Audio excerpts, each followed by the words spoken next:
മാന്യപ്രേക്ഷകർക്ക് സ്വാഗതം. പുസ്തക വായനയിൽ ഇന്ന് "ഇൻ്റെ ഉപ്പൂപ്പാക്കൊരു ആനയുണ്ടായിരുന്നു" എന്ന നോവലിൻ്റെ തുടർച്ച. ബാപ്പ പറഞ്ഞു, "നമ്മൾ സമ്മതിക്കണ്, ഈ പൊരയും പറമ്പും നമ്മുടെ സ്വന്തമാണ്. എന്നാലും നമ്മൾ വരും വയും കാണില്ല.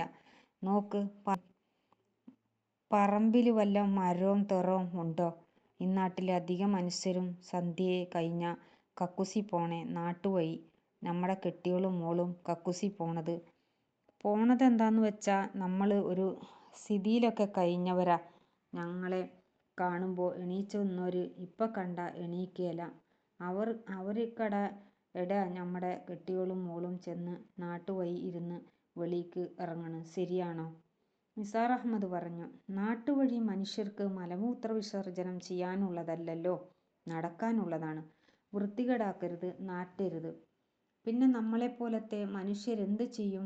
അതിന് വീടുകളിൽ കക്കൂസുണ്ടാക്കണം. വലിയ പണച്ചെലവൊന്നുമില്ല. ഒരു 5-8 മടല് ഓലയും ഒരു 5-6 പത്തലും കുറെ കയറും വേണം. ഒരു മൺവെട്ടിയോ തൂമ്പയോ കൊണ്ട് 1 മണിക്കൂർ പണിയേയുള്ളൂ. ഒരു കൊല്ലത്തേക്ക് പിന്നെ ബുദ്ധിമുട്ടൊന്നുമില്ല. മനുഷ്യർ എന്തുകൊണ്ടാണത് ചെയ്യാത്തത്? വലിയ നഗരങ്ങളിലാണെങ്കിൽ സ്ഥലമില്ലെന്ന് വിചാരിക്കാം. ഇവിടെ അതല്ലല്ലോ നില. മനോഹരമായ ഗ്രാമം, നല്ല ശുദ്ധ തെളിനീർ നിറഞ്ഞ വിശാലമായ ആറ്.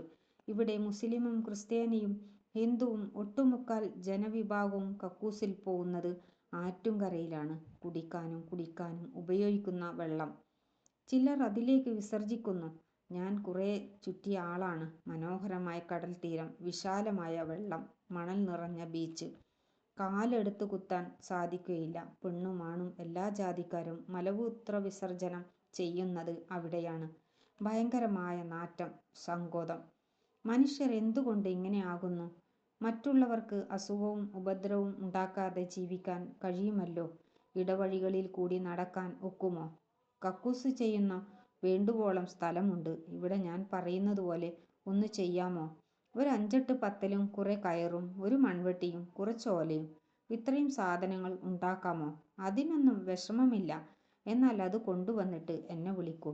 നിസാർ അഹമ്മദ് താമസ സ്ഥലത്തേക്ക് പോയി. ഉടനെ ബാപ്പ സാധനങ്ങൾ കൊണ്ടുവരാൻ പോയി. അപ്പോൾ ഉമ്മ കുഞ്ഞുപാത്തുമ്മയോട് പറഞ്ഞു, "നീ എൻ്റെ മോളല്ലേ?" കുഞ്ഞുപാത്തുമ്മ ഒന്നും മിണ്ടിയില്ല. ഉമ്മ പറഞ്ഞു, "നിന്നെ ഞാൻ പെറ്റതല്ലേ?" കുഞ്ഞുപാത്തുമ്മ ഒന്നും മിണ്ടിയില്ല. ഉമ്മ പറഞ്ഞു, "ഹറാം പറഞ്ഞതേ നിന്റെ വായിലെന്താ?" കുഞ്ഞുപാത്തുമ്മ ഒന്നും മിണ്ടിയില്ല. ഉമ്മ ചോദിച്ചു, "നിനക്കെന്നോട് മുണ്ടിയാലെന്താ? കയ്യേല് വള ഊരിപ്പോകുവോ?" കുഞ്ഞുപാത്തുമ്മ പറഞ്ഞു, "എൻ്റെ കയ്യില് വളയില്ല."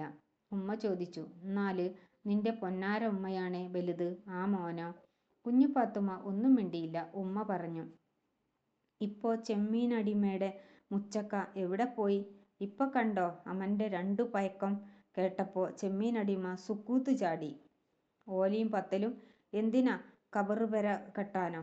"മരിച്ച് കബറടക്കിയിട്ട് അതിന്റെ മുകളിൽ ചെറിയ പുര കെട്ടി 1 മാസം 2 പേർ ഇരുന്ന് രാവും പകലും ഖുർആൻ വായിക്കുന്നു. മരിച്ചുപോയ ആളുടെ ആത്മാവിന് മോക്ഷത്തിന്. അതിനാണോ ഓലയും പത്തലും കയറും?" കുഞ്ഞുപാത്തുമ്മ മിണ്ടിയില്ല. ഉമ്മ ചോദിച്ചു, "നീ അമന് വേണ്ടി സാക്ഷി പറഞ്ഞതെന്തിന്?" കുഞ്ഞുപാത്തുമ്മ മിണ്ടിയില്ല. "നിന്റെ പുന്നാര ഉമ്മാടെ മാനം ലജ്ജിക്കാൻ പാടില്ലാർന്നോ?" കുഞ്ഞുപാത്തുമ്മ പറഞ്ഞു, "എനിക്ക് കള്ളസാക്ഷി പറയാൻ കഴിയില്ല." "എന്താണടീ പറഞ്ഞാല്? നിന്റെ കൈത്തേല് മാല ഊരിപ്പോകുവോ?" "നിന്റെ കൈത്തേല് മാലയില്ല." "പിന്നെ എന്താർന്നടീ പറഞ്ഞാല്?" "ബാപ്പ ബക്കത്തി കൊണ്ട് കൈത്ത് വെട്ടിക്കാർന്നെങ്കിലോ?" "ഞമ്മക്കെന്താ, അമൻ ചത്തുപോകും." "ബാപ്പാനെ പോലീസുകാര് പിടിച്ചോണ്ടുപോയി തല്ലിക്കൊന്നേർന്നെങ്കിലോ?"